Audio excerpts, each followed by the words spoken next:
A missile strike in Tehran is now drawing global attention and raising concerns about further escalation. Have a look at the report. Missile strike in Tehran is now raising serious international questions, not only about military escalation in the Middle East, but about the potential involvement of another nuclear-armed state. Because the target that was damaged may not have been just another building inside Iran. According to early diplomatic reports, the strike affected a compound connected to North Korea. And under international law, that detail carries significant implications. Diplomatic compounds are protected under the Vienna Convention on Diplomatic Relations, an international treaty that recognizes such sites as extensions of the sovereignty of the nation they represent. Any damage to those premises, intentional or accidental, can be interpreted as a violation of that sovereignty. If confirmed, the missile that landed in Tehran may have struck territory legally associated with North Korea. And that has quickly drawn the attention of governments across the world. For weeks, the ongoing military campaign in the region had been described by officials as a limited and carefully targeted operation, one designed to weaken Iranian military infrastructure while avoiding a broader international confrontation. But conflicts rarely remain predictable. In densely populated cities like Tehran, military facilities, civilian infrastructure, and diplomatic missions often exist in close proximity. And when a missile lands in the wrong place, the consequences can extend far beyond the immediate damage. Within hours of the incident, diplomatic channels were activated across several major capitals.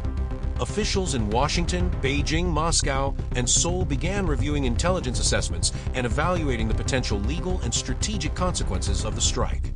Because if a diplomatic compound connected to North Korea was indeed hit, the situation is no longer confined to the Middle East alone. It could involve a country that possesses nuclear weapons and a long history of responding strongly to perceived violations of its sovereignty. So far, North Korea's response has been measured but deliberate. State media in Pyongyang issued a brief statement condemning the strike as an illegal act and warning that the government would take what it described as appropriate measures at the appropriate time. Those words may appear routine, but analysts who study North Korean diplomatic language say such phrasing often signals that internal deliberations are underway. And history suggests that Pyongyang rarely ignores incidents it interprets as direct challenges to its authority. The situation is also drawing attention because of the long-standing relationship between North Korea and Iran. For years, intelligence agencies in several countries have reported cooperation between the two governments in areas related to missile technology and military research. While much of that cooperation has taken place quietly and largely outside public view, the current crisis has brought that relationship into sharper focus.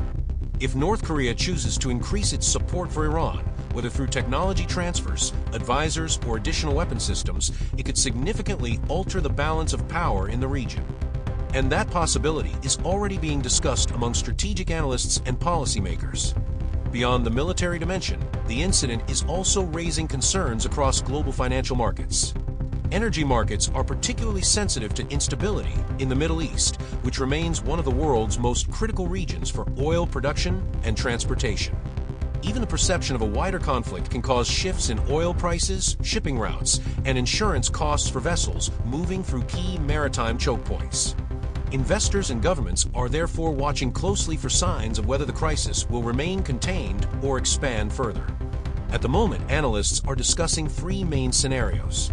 The first is de-escalation, where diplomatic efforts succeed in preventing further involvement by North Korea and the conflict remains limited to its current participants.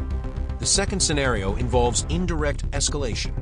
In this case, North Korea could increase its support for Iran behind the scenes, providing military technology or logistical assistance without formally entering the conflict. Many experts believe this may be the most likely outcome. The third possibility is the most serious. A situation in which continued strikes, miscalculations, or retaliation lead to a direct confrontation involving multiple nuclear-armed states.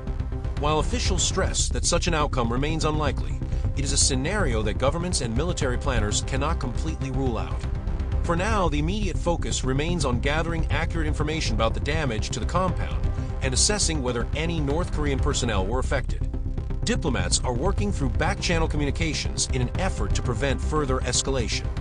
But the incident serves as a reminder of how quickly regional conflicts can take on global dimensions. A single missile strike in a crowded and politically sensitive city has created a situation that now extends far beyond Tehran. And until more information emerges, and until North Korea makes its intentions clearer, the international community will continue watching closely. Because in geopolitics, even a small miscalculation can carry consequences far larger than anyone initially expected.